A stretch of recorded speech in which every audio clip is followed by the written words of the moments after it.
Akibat hujan sejak pagi hingga sore pada bagian hulu Sungai Ayik Kejo di Kecamatan Pasema Air Keruh, Paiker, meluap, Jumat, 22 Oktober 2021, malam. Akibat luapan air tersebut setidaknya terjadi kerusakan pada ratusan hektar padi dan sawah yang ada di 13 desa Kecamatan Paiker. Tidak hanya membanjiri pemukiman warga, luapan air ini membuat hasil panen sawah atau kebun menjadi gagal. Diperkirakan debit air terbesar penyebab luapan berasal dari Sungai Ayik Hitam yang terletak di perbukitan di kawasan Desa Talang Padang, Kecamatan Paiker.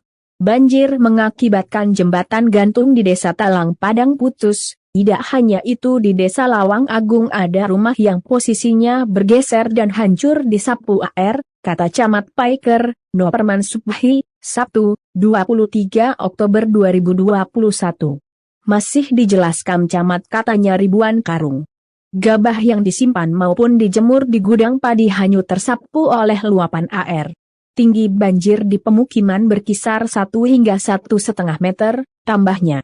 Hingga Sabtu sore warga yang terdampak banjir yang ada di Desa Padanggelai, Muara Rungge dan Padang Bindu masih membersihkan rumahnya yang dimasuki air beserta lumpur dengan ketinggian 5 hingga 5 cm.